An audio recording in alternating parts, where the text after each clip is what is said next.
पिछले 8 दिनों से एक टाइम खाना खा रहा हूँ तकरीबन, और मेरे जो ये ड्रेस है मैं इसी पे 8 दिन से ही। रोड है 2 किलोमीटर का, मैं सब लोगों से निवेदन करता हूँ कि मेरे रोड बनाते यार।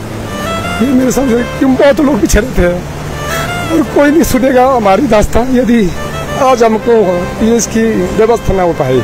बहुत इतने लोग हैं, बच्चों को पैदल जाने नहीं आ सकते, बीमार है। मेरे पिछले गांव से एक वुमेन लेडी है जिसकी प्रेगनेंसी हुई थी, उसको बाय एयर लिफ्ट करना था, हमने नहीं हो पाए।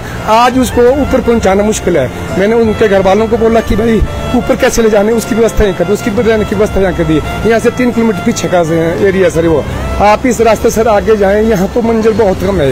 यहाँ जो हमारा ज्यादातर बिल्डिंगों का ज्यादा नुकसान हुआ है, सड़कों का नुकसान हुआ है। इस यहाँ से पीछे 2 किलोमीटर पीछे जाएंगे आप, वहाँ हम रास्ता देखे 3 कैजुअलिटी हुई, वो भी पिछले 3 गाँव की, पिछले 3 गाँव से सर आदमी। मैंने कल एसडीएम साहब को वहाँ पहुँचाया सर, मैं एसडीएम साहब का भी बड़ा धन्यवादी हूँ जो मेरे साथ वहाँ पहुँचे, लोगों की रास्ते देखी। और मैंने एसडीएम साहब ने रास्ते से ही कुछ लोगों को टेलीफोन की, भाई यहाँ जेसीबी की कोई काम ही नहीं है सर, जेसीबी लेवल की मशीनों का कोई काम नहीं है।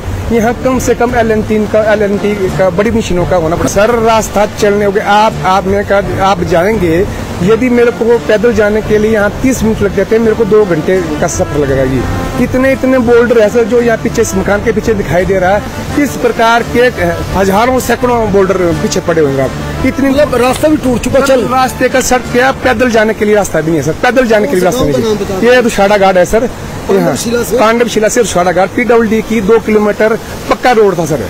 और उसके पीछे मैंने कम से कम 8 किलोमीटर हर गांव के लिए रोड मैंने अपनी प्रधानगी में 8 किलोमीटर का रोड अपनी प्रधानगी में हर गांव के हर घर के लिए अटैच किया हुआ था अपनी रोड के साथ सर। वो रोड भी तहस-नहस होगी। हम बोलते यदि 2 किलोमीटर का जहां हमारा जंक्शन है, जहां हमारा बस स्टॉप हुआ करता था, जहां हम सब लोग अपनी गाड़ियां पार्क करते थे, अपने घरों के पास करते थे, वहां तक भी यदि कोई दानी सजन या कोई ठेकेदार या कोई एल&टी वाले बड़ी मशीन वाले या दानी सजन बोलते कि भाई हमें पैसा भी नहीं चाहिए, हमें राशन भी नहीं चाहिए। इस गांव की यही आवाज है, हमें पैसा भी नहीं चाहिए, हमें राशन चाहिए, हमें कपड़ा नहीं चाहिए, हमें सिर्फ हमारी रोड बना के दो।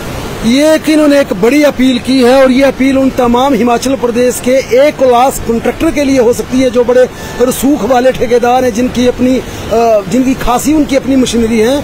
इस संकट की घड़ी में अगर इन लोगों की मदद के लिए आए, अपनी जेसीबी को भेज दें, अपना ड्राइवर भेज दें, इससे बड़ा दान कुछ नहीं हो सकता। क्योंकि ऐसी अपील पहली बार आई है कि जो अपने कॉन्ट्रैक्टर अपनी जेसीबी भेज सकते हैं, कोई एल&टी भेज सकते हैं, वो इनकी मदद करें। क्योंकि वाकई हम भी कई दुर्गम क्षेत्रों में जा रहे हैं इस राज्य में पिछले 3-4 दिनों से। इतने बड़े बड़े बोल्डर हैं जहां पर सड़कें हुआ करती थी, वहां पर इस तरह के बोल्डर हैं। और हमने पहले भी बताया ये बड़ा सुंदर पार्क हुआ करता था पांडवशिला का, बहुत ब्यूटिफिकेशन इतनी जबरदस्त थी इस जगह की। अब बोल्डर ही बोल्डर हैं यहाँ पर, यानी नीचे उतरना भी मुश्किल है, गाँव में चलना भी मुश्किल है। एक और